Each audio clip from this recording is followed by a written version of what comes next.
saya yang sudah meluangkan waktunya di siang hari ini. Insya Allah di ruangan ini pada kesempatan ini kita bersama-sama belajar lagi. Kemarin beberapa waktu yang lalu kita sudah melakukan diskusi untuk pendampingan dua ibu, dan sekarang insya Allah ibu mau sedikit berbagi tentang apa sih yang sudah ibu pelajari selama proses kegiatan pembelajaran modul 1.1 sampai modul 1.4. Sedikit berbagi Bapak Ibu yang Ibu sangat banggakan. Insya Allah posisi Ibu ini kan nanti kedepannya menjadi posisi Bapak Ibu. Ketika sekarang Ibu menjadi salah satu calon guru penggerak, tentunya harapannya ini akan menjadi motivasi untuk Bapak Ibu sekalian. Kalau nantinya posisi guru penggerak, calon guru penggerak Ibu pun akan diikuti oleh Bapak Ibu sekalian. Tentunya punya harapan yang sama tidak? Ya, insya Allah, alhamdulillah. Berarti kita punya satu keinginan ke depan untuk terus mengupgrade kemampuan kita, gitu kan? Kita tidak boleh ada di zona aman terus. Kita hanya menjadi guru yang tugas saya hanya mengajar, selesai sampai di situ. Tapi kita harus terus termotivasi untuk bagaimana meningkatkan kompetensi kita. Begitu Bapak Ibu. Nah, hari ini insya Allah Ibu akan menyampaikan tentang desiminasi budaya positif. Nah, poin-poin dalam budaya positif yang akan kita bareng-bareng pelajari adalah, tapi sebelumnya ini Ibu perkenalkan dulu, selama 6 bulan Ibu belajar bersama fasilitator Ibu Eva Avianti dan pengajar praktek Ibu Pandana Rusdiana. Nah, kembali lagi ke poin apa yang akan kita pelajari atau apa yang akan Ibu sharing pada kesempatan siang hari ini. Yang pertama adalah tentang disiplin positif dan nilai-nilai kebajikan universal. Selanjutnya tentang teori motivasi, hukuman, penghargaan, dan restitusi. Ketika Ibu menyampaikan tadi sedikit ngobrol-ngobrol dari beberapa kata ini, ada satu kata yang masih jarang terdengar, yaitu restitusi. Nanti kita di sini belajar bareng. Berikutnya adalah keyakinan kelas. Alhamdulillah kalau di sekolah kita SMP Negeri 1 Plumbon, untuk keyakinan kelas itu sudah membuat semuanya. Hanya yang perlu kita pahami di sini adalah apakah keyakinan kelas yang sudah tertempel di kelas masing-masing itu berdasarkan urutan penyusunan yang benar, atau hanya sekedar seremoni bahwa wajib ada keyakinan kelas di setiap kelas sehingga walas yang menempelnya, begitu. Nanti kita di sini bahas. Selanjutnya tentang kebutuhan dasar manusia.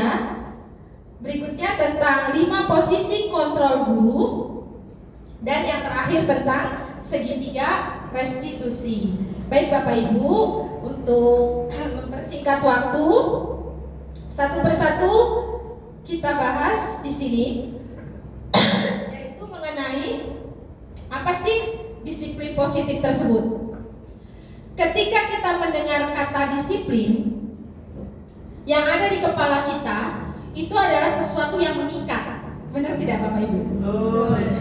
Jadi kata disiplin itu identik dengan sesuatu yang dihubungkan dengan hukuman apabila tidak dilaksanakan. Jadi sesuatu yang dalam tanda kutip kurang menyenangkan. Nah, sekarang mari kita pelajari lebih lanjut tentang kata disiplin. Mohon maaf, seperti biasa agak batuk, jadi sedikit terganggu. Nah, kata disiplin di sini berasal dari kata disiplina, yang artinya belajar. Disiplin mengacu pada disiplin diri dan tanggung jawab di sini. Selanjutnya, Disiplin positif itu merupakan salah satu penerapan disiplin yang tujuannya adalah untuk menumbuhkan kesadaran serta memberdayakan peserta didik tanpa imbalan, penghargaan atau reward, ancaman atau hukuman. Jadi disiplin positif itu penekanannya adalah bagaimana kita menyadarkan peserta didik kita terhadap sesuatu keyakinan atau terhadap sesuatu aturan tanpa diiming-imingi reward ataupun tanpa ditakut-takuti dengan ancaman atau hukuman. Jadi bagaimana kita menumbuhkan kesadaran budaya positif ini kepada peserta didik berasal dari dirinya sendiri, bukan dengan menakut-nakuti. Sekarang sudah bukan eranya lagi guru mengajar di kelas itu sebagai satu-satunya yang maha tahu, yang maha benar, sehingga siswa itu takut, ya kan? Kita tidak boleh ada di posisi itu. Bagaimana kita menciptakan suasana kelas yang menyenangkan, sehingga peserta didik ketika kita masuk, kita memberikan materi itu, mereka senang. Tidak ada di bayangan mereka itu rasa takut yang berlebihan. Saya takut dihukum. Saya takut kalau nggak bisa dihukum atau disuruh ke depan, sehingga yang di depan itu yang perempuan semua, yang laki-laki di belakang karena takut ditunjuk oleh gurunya misalnya.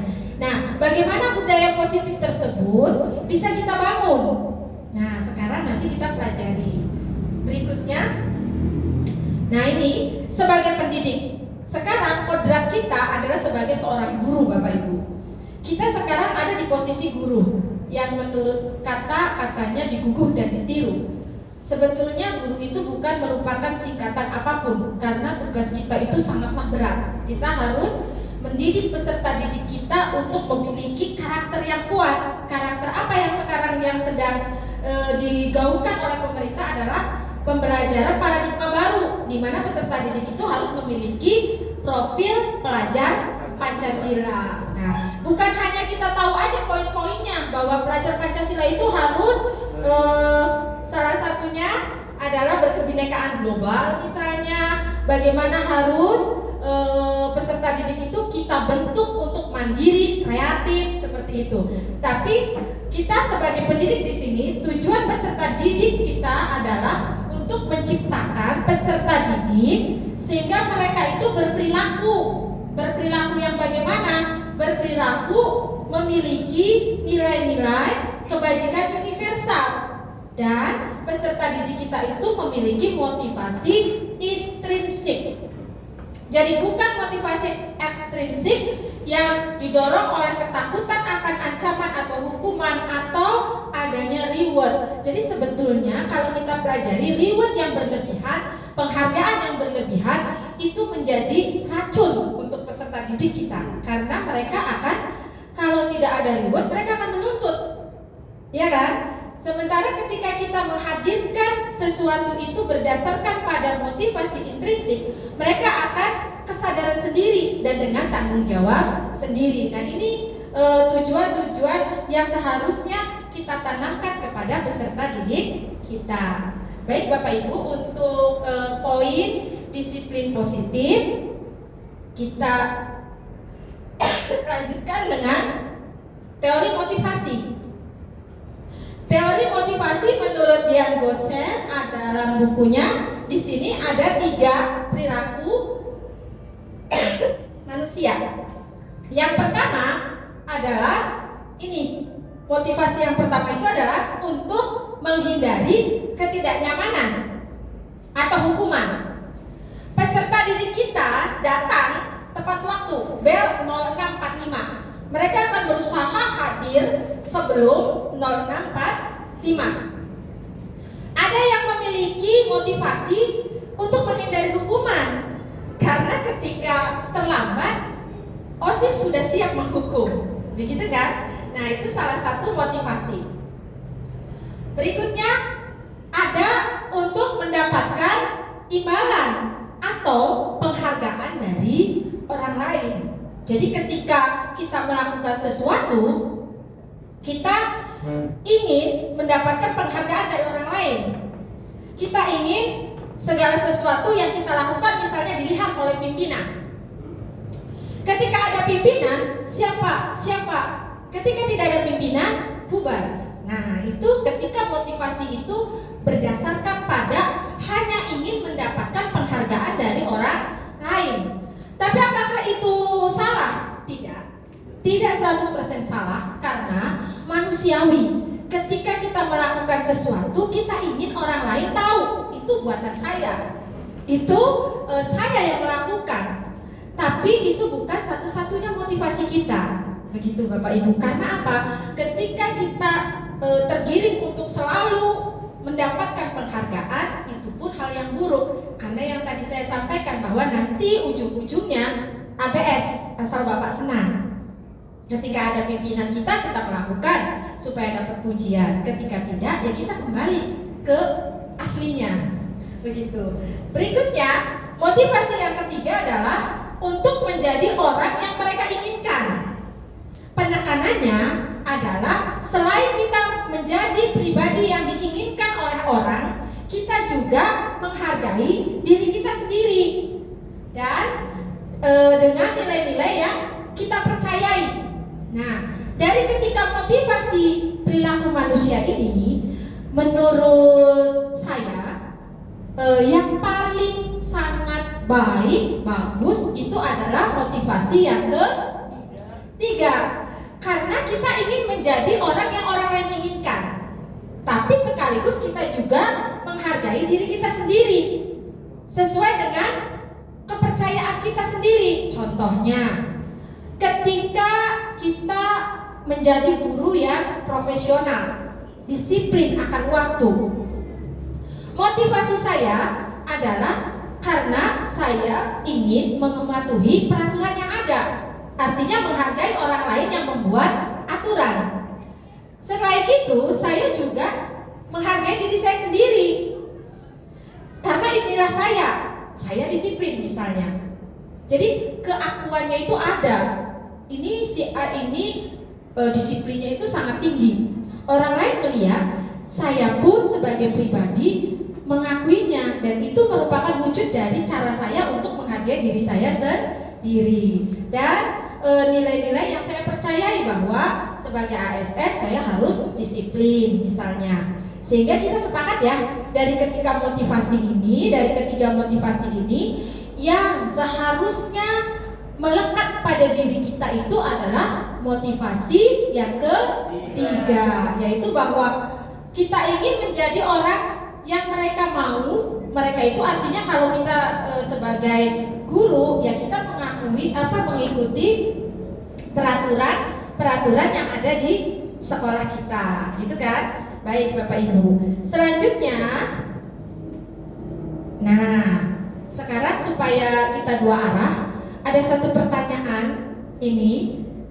Sebagai seorang guru, saat Anda hadir mengajar di kelas tepat waktu, motivasi apakah yang mendasari tindakan Anda? Ada yang mau sharing? Ayo. Boleh. Assalamualaikum warahmatullahi wabarakatuh. Waalaikumsalam. Perkenalkan, nama saya Muhammad Hussein Takin, mengajar bahasa Indonesia di SMP Negeri 1 Plumbon. Untuk pertanyaan kali ini adalah, sebagai seorang guru, saat Anda hadir mengajar di kelas tepat waktu, motivasi apakah yang mendasari tindakan Anda? Nah, motivasi di sini saya ingin mencontohkan kepada peserta didik. Jika gurunya tepat waktu, maka saya harus tepat waktu, begitu. Jadi motivasinya adalah dengan memberikan contoh yang baik. Begitu Ibu. Ya, terima kasih. Baik, terima kasih Pak Hussein. Tadi Ibu dapat menangkap dari apa yang disampaikan oleh Pak Hussein, bahwa katanya sebagai seorang guru, saat Pak Hussein hadir tepat waktu, salah satu alasannya adalah karena ingin ditiru, mencontohkan hal positif kepada peserta didik. Kalau kita ngomong kalian harus tepat waktu, ya kitanya contohkan dulu. Dalam agama Islam, ketika kita sholat berjamaah, ada imam yang kita ikuti. Imam itu akan melakukan dulu, baru makmumnya mengikuti. Nah, itu sudah dicontohkan dalam agama kita. Kalau kita mau menjadi seseorang dan ditiru, kita lakukan dulu. Jangan orang lain ngomong kita harus tepat waktu, tapi gurunya tidak tepat waktu. Kalau sudah toleransinya misalnya dalam keyakinan kelasnya ada tidak boleh terlambat masuk kelas. Nah, itu bukan berlaku hanya untuk peserta didiknya saja, tapi berlaku pula untuk Bapak Ibu gurunya. Nah, yang tadi sudah disampaikan oleh Pak Husein bahwa itu adalah salah satu cara untuk memberi contoh kepada peserta didiknya. Nah, kalau kita hubungkan dengan ketiga motivasi tadi, apakah Anda datang tepat waktu karena tidak ingin ditegur oleh atasan, kemudian mendapat surat peringatan?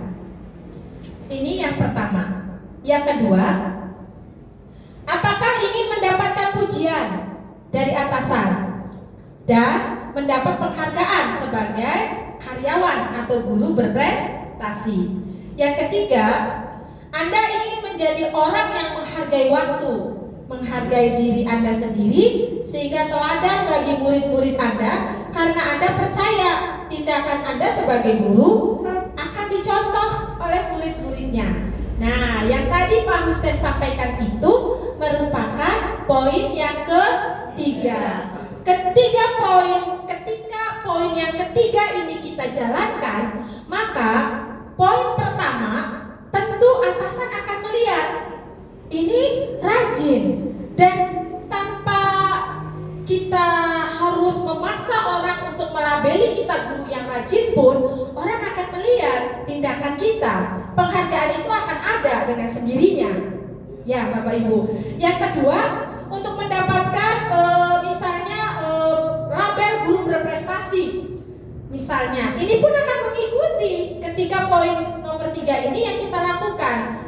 Ketika misalnya Hari Guru di SMP 1 Plumbon tanggal 25 November, itu biasanya sekolah kita mengadakan polling untuk seluruh siswa kita, siapa guru pilihan kalian yang terfavorit.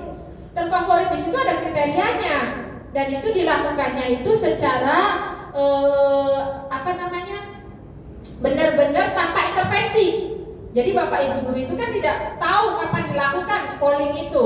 Nah, dengan adanya polling seperti itu, nanti terpilih tuh guru favorit peserta didik. Nah, itu akan mengikuti dengan sendirinya.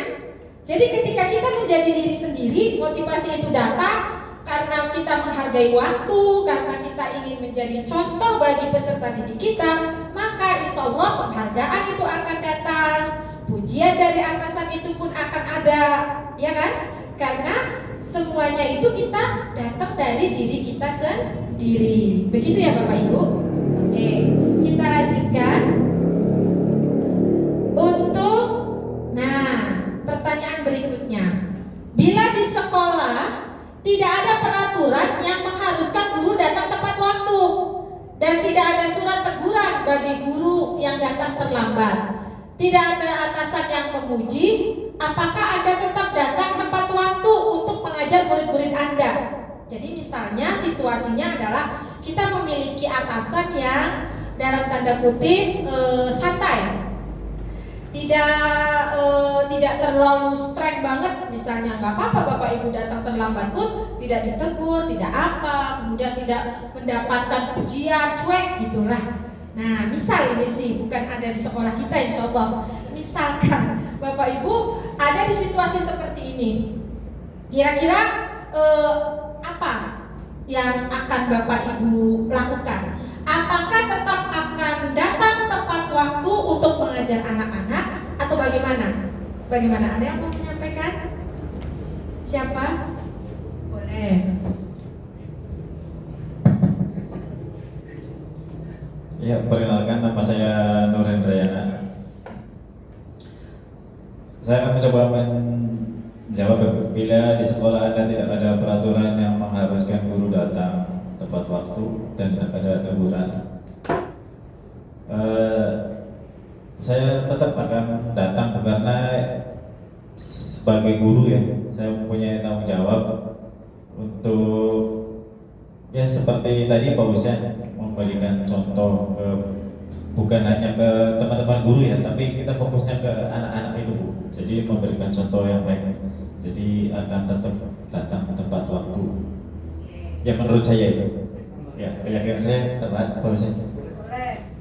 Izin menambahkan, kalau misalnya ini kan melanjutkan jawaban Pak Hendra ya, tetap datang tepat waktu. Misalnya kita dapat jadwal di hari Selasa 2 jam pelajaran dan kita akan melaksanakan ulangan harian. Nah, ketika waktunya sudah ditentukan, otomatis kita harus adil. Misalnya dijadikan 2 gelombang 1 ulangan itu, dan jangan sampai ada waktu yang terlewat. Kalau misalnya kita tidak tepat waktu, nanti dari 2 gelombang itu ada 1 kelompok yang waktunya kurang. Jadi lebih baik datang tepat waktu begitu. Begitupun dengan menyampaikan materi pelajaran Ibu. Kan nanti saat pelajar bagi-bagi ada penyampaian materi, diskusi, dan juga presentasi tugas ataupun dan lain hal yang lainnya gitu, tanya jawab. Nah, kalau misalnya kita tidak datang tepat waktu, nanti waktunya kurang. Begitu. Iya. Iya, gitu. Terima kasih, Bu. Siap. Baik, terima kasih untuk Pak Hendra dan Pak Husen. Bapak Ibu, izin minta aplaus untuk Bapak Ibu Husen dan Pak Hendra. Ini merupakan contoh baik bahwa kita itu tidak harus tergantung pimpinan. Ketika misalnya tidak ada aturan atau tidak ada reward dari pimpinan, yang kita lihat itu murid kita saja. Murid kita yang menunggu di ruangan kelas Bapak Ibu gurunya untuk menyampaikan materi. Meskipun dalam kenyataannya murid kita itu tentu kalau jam kosong akan senang. Tapi kita tidak beranggapan seperti itu. Seperti yang tadi disampaikan oleh Pak Hendra dan Pak Husen, bahwa yang kita lihat itu murid kita. Ingat, pendidikan menurut Ki Hajar Dewantara itu harus selalu berpihak pada murid. Sampai 3 kali itu disebutnya. Sama seperti dalam agama kita bahwa kita harus menghormati ibu. Nah, seperti itu. Pokoknya apapun yang ada dalam kehidupan kita itu pasti tidak lepas dari agama. Di agama kita itu sudah diajarkan banget gitu. Nah, sebagai seorang guru, kodratnya adalah kita itu harus selalu menghargai murid kita. Dari segi waktu, ketika tidak ada aturan untuk datang tepat waktu, kita tetap datang tepat waktu. Inilah saya dengan disiplin saya, dengan kepercayaan diri saya, dengan keyakinan saya bahwa kalau ada terlambat waktu, anak akan dirugikan. Seperti tadi yang Pak Husen sampaikan. Kalau mau ulangan harian dibagi 2 sesi. Nanti sesi pertama kalau Pak Husennya datang terlambat, berarti tidak adil untuk sesi yang kedua. Meskipun ada kata-kata bahwa adil itu nggak berarti sama, tidak begitu dalam posisi kasus seperti itu. Ketika sesi 1 20 menit, sesi 2-nya 30 menit, itu berarti kita sudah menzolimi peserta didik kita. Dan itu akan ada di kepala anak-anak kita bahwa Pak curang, ya kan? Yang tadi sesi 1 bapaknya datanya telat. Nah, diprotes seluruh warga. Itu kan pasti gak mau kita. Nah, seperti itu. Baik, kita sepakat ya Bapak Ibu untuk hal ini ya. Kita lanjutkan. Oke, yang tadi hukuman, penghargaan, restitusi. Nah, sekarang kita sampai pada satu kata yang tadi menurut Bapak Ibu ada agak sedikit asing. Kalau hukuman sudah tahu, penghargaan juga sudah. Nah, restitusi ini apa? Mari kita bahas di sini perbedaannya. Di sini misalnya hukuman, identitas gagal dituliskan murid anak belajar menyembunyikan kesalahan. Ini bisa dipahami ya Bapak Ibu? Jadi misalnya ketika anak itu takut akan hukuman, dia akan cenderung bohong, ya kan? Pernah kita menjumpai misalnya pada saat ujian online, ada satu anak kita yang Bu Helen sama Bu Ririn temukan menggunakan 2 HP, yang satu untuk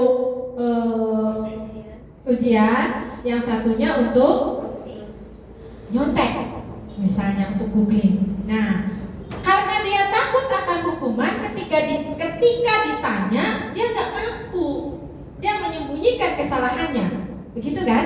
Nah, sekarang konsekuensi murid atau anak belajar taat peraturan. Nah, berikutnya restitusi, murid atau anak akan belajar memecahkan masalahnya. Kalau saya sudah salah, sudah tahu saya salah, berarti saya harus bagaimana, begitu. Jadi diarahkan untuk bagaimana dapat memecahkan masalahnya.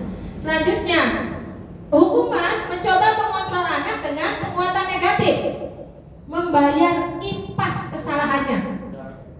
Langsung dibayar tunai. Kamu salah, kamu dihukum, begitu.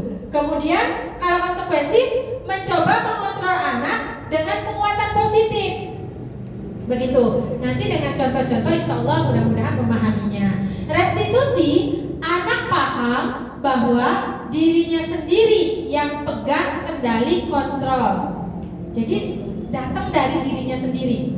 Baik Bapak Ibu, sekarang kita lanjutkan dengan beberapa contoh.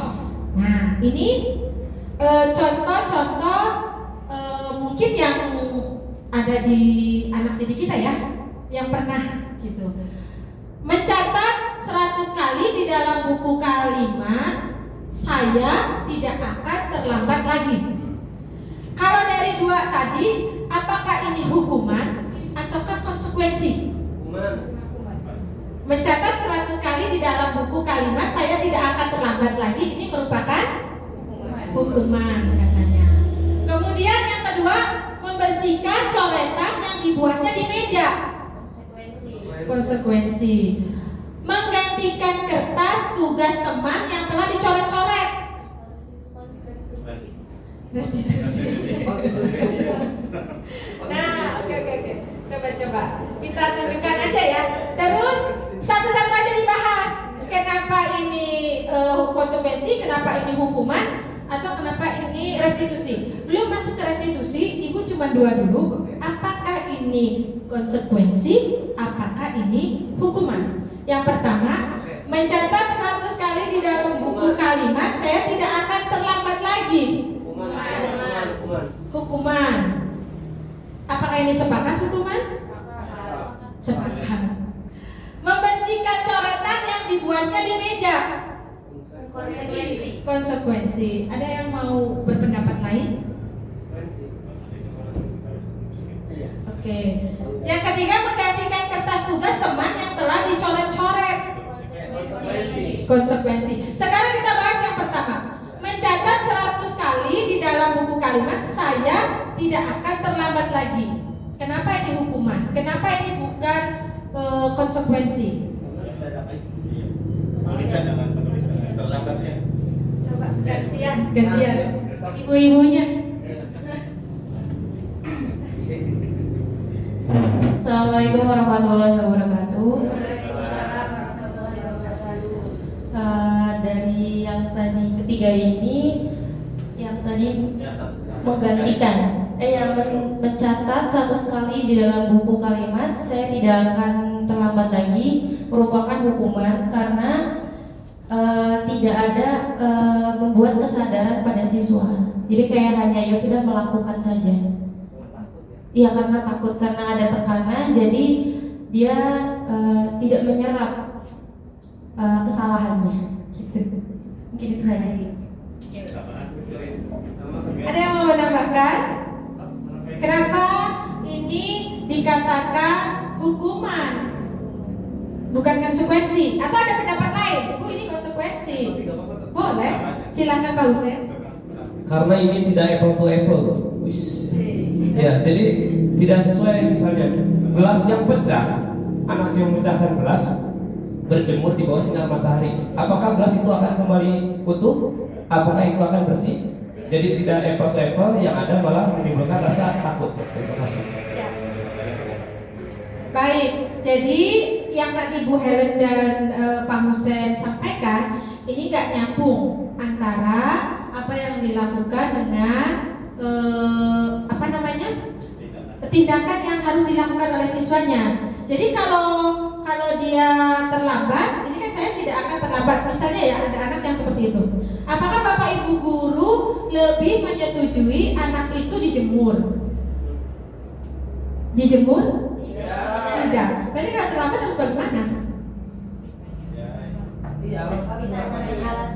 Ditanyakan alasannya kenapa terlambat.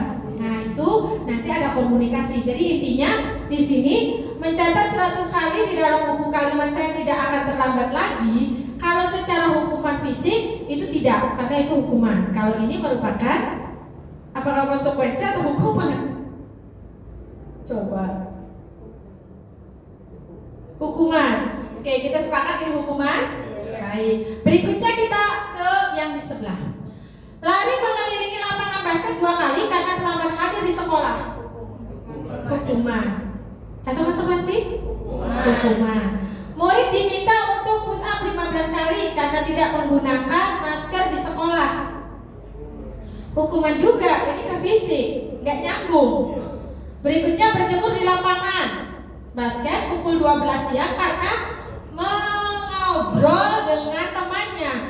Ini pun hukuman. Jadi Bapak Ibu sudah mampu atau sudah bisa membedakan mana konsekuensi, mana hukuman. Hukuman itu antara apa yang dilakukan oleh siswa dengan apa yang harus dikerjakan atau dibayar lunas itu nggak nyambung, ya kan? Nah itulah hukuman. Kalau konsekuensi itu lebih tadi adanya apa tadi tuh? Penekanannya. Kalau konsekuensi itu, nah kita lihat di sini, mencoba mengontrol anak dengan penguatan positif, hal-hal yang positif. Kalau hukuman itu lebih cenderung ke apa namanya ini nih, menyakitkan, ya kan? Lebih ke menyakitkan kalau hukuman. Tapi ketika konsekuensi itu membantu guru itu menyatakan peraturan, kemudian menerapkan konsekuensinya. Intinya kalau hukuman itu bikin sakit hati, akan teringat oleh peserta didiknya, begitu.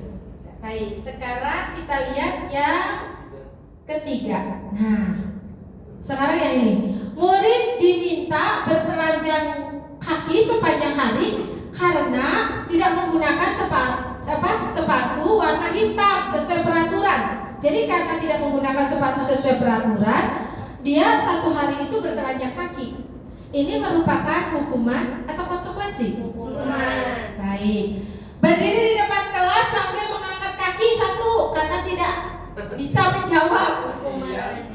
Ini pernah ya? Pernah kita jumpai.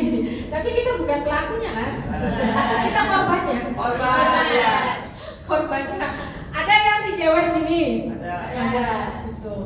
Membersihkan tumpahan air di meja tulis karena tersenggol pada saat belajar. Hukuman atau konsekuensi? Konsekuensi. Berikutnya kehilangan 10 menit jam istirahat untuk mengerjakan tugas karena terlambat datang. Ini konsekuensi atau hukuman? Konsekuensi. Ini sudah jelas. Baik, Bapak Ibu, sampai membedakan mana hukuman, mana konsekuensi, sudah sepakat kita? Baik. Berikutnya. Nah, keyakinan kelas. Sebagai wali kelas di sini, semuanya wali kelas ya, pasti pernah membuat keyakinan kelas dengan peserta didiknya, ataupun sebagai guru mata pelajaran pun sudah pernah membuat keyakinan kelas. Apakah keyakinan kelas itu hanya dibuat oleh wali kelas saja? Tidak. Sebagai guru mata pelajaran pun kita boleh membuat keyakinan kelas pada saat belajar kita. Baik, ada langkah-langkahnya. Yang pertama, berdiskusi memunculkan peraturan-peraturan yang perlu ditaati warga kelas. Ini harus dilakukan. Jadi ketika kita mau membuat keyakinan kelas, seluruh peserta didik di situ harus terlibat. Mereka harus menuliskan dulu apa sih keyakinan kelas yang mereka mau masing-masing. Apa impian mereka dalam kepala mereka itu maunya bagaimana? Satu persatu menuliskan di depan. Berikutnya, langkah berikutnya adalah mengubah peraturan menjadi kalimat yang lebih positif. Ya, langkah ketiga adalah mencarikan peraturan-peraturan menjadi nilai-nilai kebajikan atau keyakinan kelas. Bukan mencarikan, membuat peraturan-peraturan gitu ya. Oke. Berdiskusi mengenai gambaran perilaku yang mencerminkan keyakinan kelas tersebut. Jadi sudah ada nih peraturannya satu misalnya. Kita cairkan itu dengan ini loh, kalau kalian lakukan seperti ini, berarti itulah keyakinan kelas yang dimaksud, begitu. Jadi contoh realnya, murid-murid kita itu harus diberi gambaran. Selanjutnya, berdiskusi mengenai peran seluruh warga kelasnya. Terakhir, nah ini, meninjau ulang keyakinan kelas dari waktu ke waktu. Artinya, bukan berarti setelah dibuatkan banner di kelas itu paten, tidak boleh diganti. Nah, jadi secara bertahap dari waktu ke waktu kita harus mengkaji ulang keyakinan tersebut. Nah, sekarang mungkin kita mau bareng-bareng satu saja contoh dari keyakinan kelas yang sudah Bapak Ibu buat. Misalnya contohnya apa? Dituliskan di situ di kertas post-it itu. Misalnya kelasnya Bu Ririn. Salah satu contoh keyakinan kelas yang ada itu apa? Nanti kita cek nilai kebajikan universalnya itu apa gitu. Bapak Ibu paham? Minta waktunya dan mohon maaf agak sedikit merepotkan. Jadi nanti Bapak Ibu menuliskan satu saja keyakinan kelas yang sudah ada di kelas Bapak Ibu masing-masing. Tidak usah Ibu contohkan ya. Oke, baik. Minta waktunya sebentar.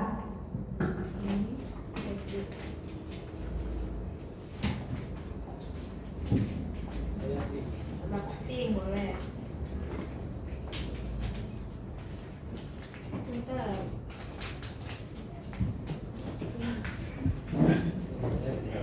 Yang ini aja. Tulisannya agak gede biar terbaca. Nanti yang terdekat dengan kertas post-it-nya mohon bantuannya untuk menempelkan.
Boleh, langsung ditempel.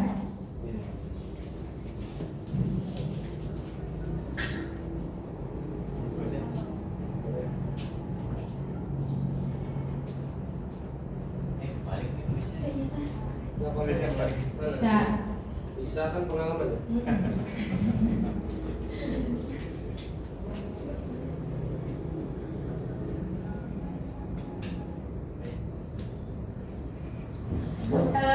Sambil berjalan aja ya, kita bacakan. Izin.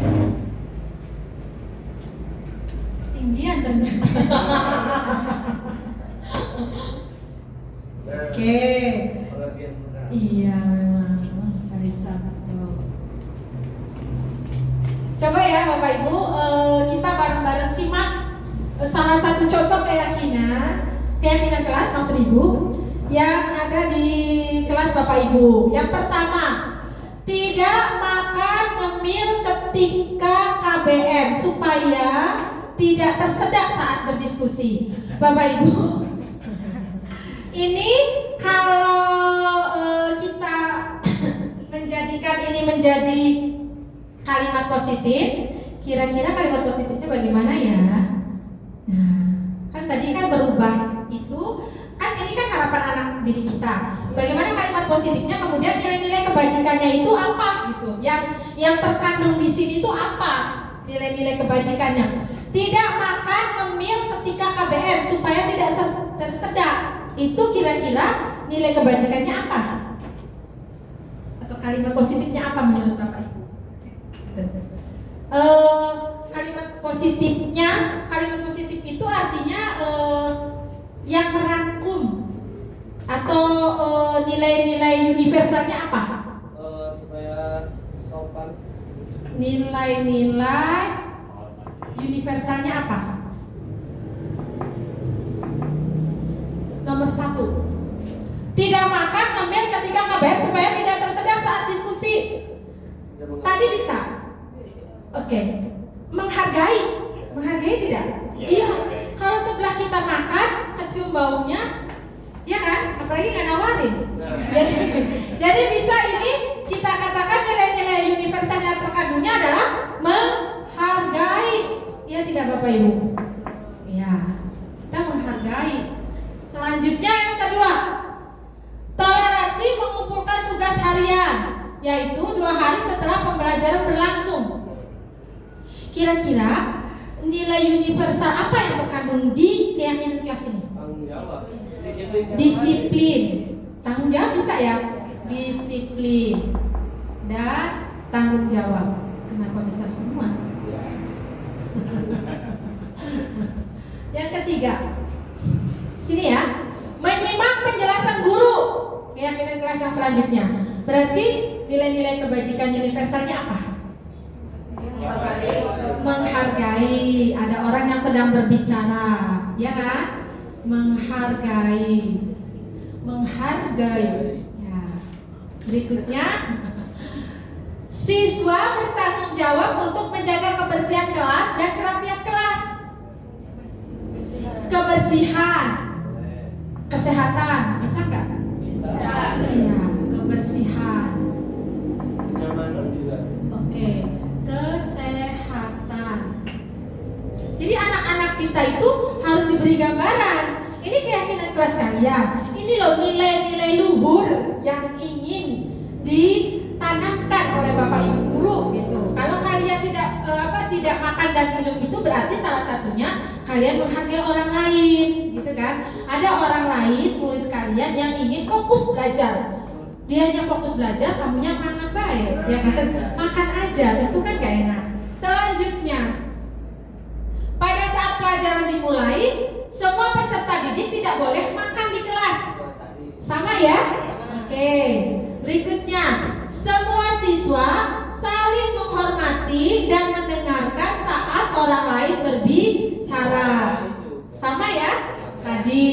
Selanjutnya, peserta didik yang gaduh selama pelajaran dan sudah mendapatkan 2 kali teguran, maka akan mengerjakan latihan soal di depan. Mantap.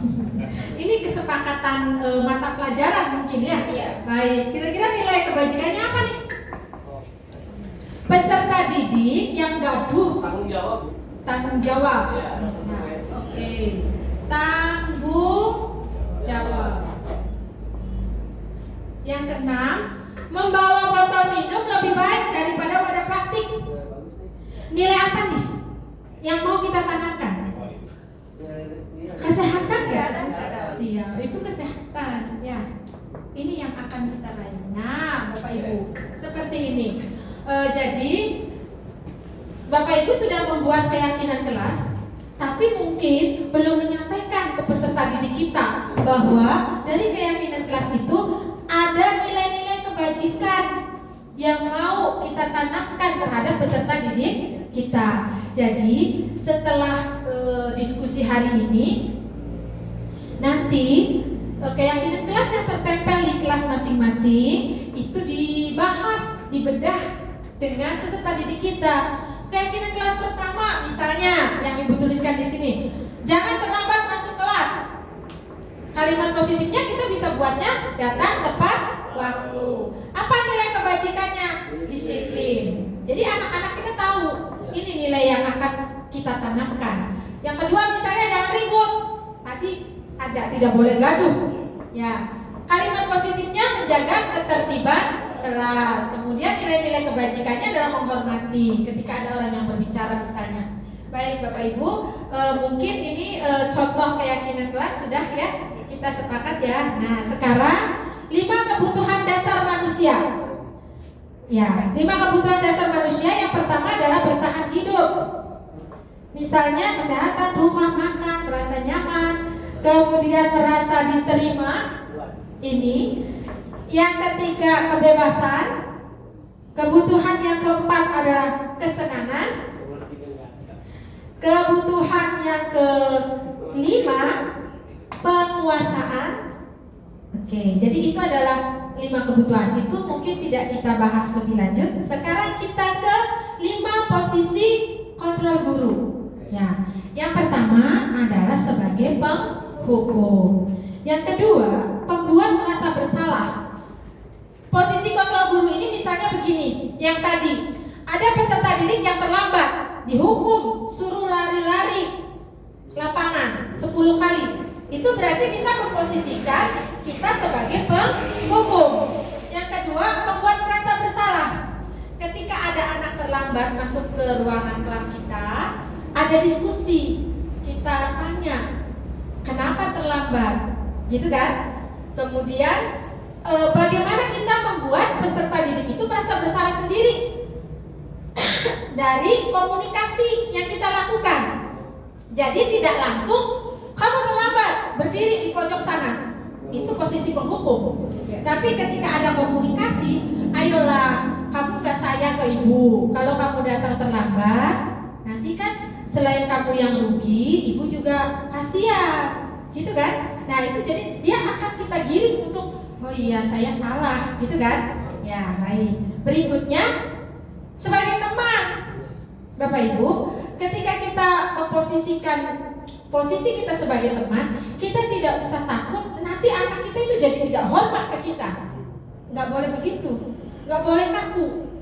Kita harus posisi kita juga ada kalanya sebagai teman, iya kan? Di Ki Hajar Dewantara pembelajaran paradigma baru, guru harus berperan sebagai fasilitator. Kita bukan satu-satunya orang yang tadi Ibu sampaikan di depan maha benar. Ya, tapi bagaimana kita mengajak ngobrol peserta didik kita memposisikan sebagai teman. Kalau mau memposisikan sebagai teman, yang harus pertama kita lakukan adalah memberi kenyamanan kepada murid kita. Bukan berarti Bapak guru dengan murid yang cantik saja. Bukan begitu kan? Kenyamanan itu kan artinya anak itu tidak merasa segan untuk ngobrol dengan kita, berkeluh kesah dengan kita, dan itu bisa dilakukan di luar jam pelajaran. Begitu Bapak Ibu. Selanjutnya, posisi kita berikutnya adalah sebagai pemantau, mandor. Hanya memonitor saja, bodo amat gitu, hanya ngeliatin aja. Ini ibu sudah nerangin, bapak sudah nerangin tugas kamu ini, gitu. Terus kita keliling saja tanpa mendekati apa kesulitannya. Ada yang mau ditanyakan tidak, begitu kan? Kalau ibu ngajar sesekali ibu misalnya masuk ke ruangan kelas bapak ibu guru di sini kan pasti ada anak yang ibu tanya di sini nanya di sana nanya. Nah itu kan menyenangkan suasana seperti itu. Selanjutnya adalah posisi kontrol guru yang adalah terakhir manajer. Nah ini yang diharapkan oleh pendidikan paradigma baru, bahwa kita memposisikan kita sebagai manajer, mampu memanage peserta didik kita. Baik Bapak Ibu. Selanjutnya yang tadi Bapak Ibu sampaikan tentang segitiga restitusi. Apa sih restitusi itu? Segitiga restitusi adalah suatu proses dialog yang dijalankan oleh guru atau orang tua agar dapat menghasilkan murid yang mandiri dan bertanggung jawab. Di sini penekanannya adalah ketika ada suatu kasus, kita jangan langsung menjudge itu kamu salah. Kamu salah. Jadi harus begini, tidak. Tapi kita berdialog, ngobrol. Kita ngobrol. Misalnya seperti yang pernah saya lakukan. Contohnya yang beberapa waktu lalu Ibu sampaikan ada penggunaan 2 HP misalnya pada saat ujian. Pertama digiring dulu untuk jadi segitiga restitusi itu tahapannya itu ada 3, namanya juga segitiga, berarti ada 3 tahapannya. Tahapan yang pertama adalah bagaimana kita menstabilkan identitas. Jadi ketika kita ngobrol, misalnya itu sebut nama dengan peserta didik kita, Dinda, yang tadi melakukan kecurangan pada saat ujian. Kita panggil Dinda. Bagaimana menstabilkan identitas? Kita ngobrol dengan Dinda. Dinda, saya ini ibu dapat laporan ketika ujian Dinda menggunakan 2 handphone. Kenapa? Gitu kan? Ya, Dinda itu anak yang cerdas. Kita menggali identitasnya. Kita tahu lawan bicara kita. Dinda itu anak yang cerdas. Tanpa harus mencontek pun, selama ini nilai ulangan Dinda itu bagus. Jadi kita gali dulu identitasnya. Kita tahu loh lawan bicara saya ini, gitu kan? Ya, itu salah satu proses dalam segitiga restitusi.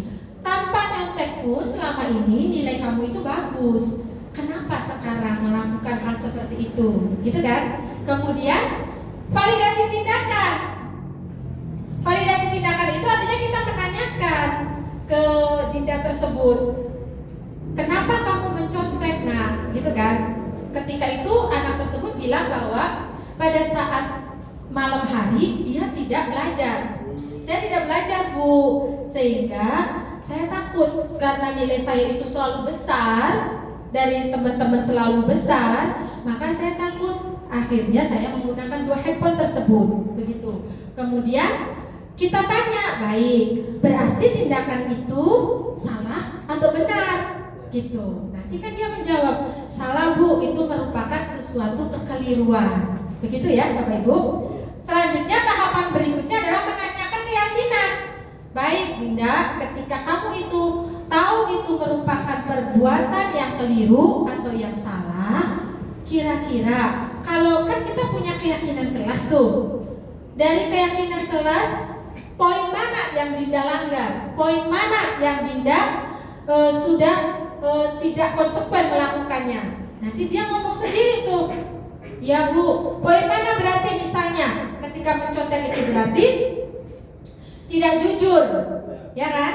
Nah itu datang dari Dinda sendiri, bahwa Dinda itu mengetahui kalau dia itu sudah melanggar keyakinan kelas yang sudah dibuatnya. Jadi intinya segitiga restitusi itu tahapannya adalah dialog. Dialog itu terdiri dari 3 poin ini, Bapak Ibu. Kita sepakat ya? Baik, sekarang sudah selesai untuk pemaparan Ibu hari ini tentang budaya positif. Besar harapan Ibu, apa yang Ibu sampaikan tentunya sudah Bapak Ibu lakukan. Ketika ada yang belum dilakukan, mudah-mudahan ini menjadi sebuah ilmu baru yang akan memotivasi kita untuk selalu belajar dan saling berkolaborasi satu sama lain. Terima kasih untuk pertemuan dan waktunya hari ini. Mohon maaf untuk segala kesalahan kata tadi dan untuk kerepotan yang Ibu buat. Terima kasih untuk semuanya. Wabillahi taufiq wal hidayah. Wassalamualaikum warahmatullahi wabarakatuh.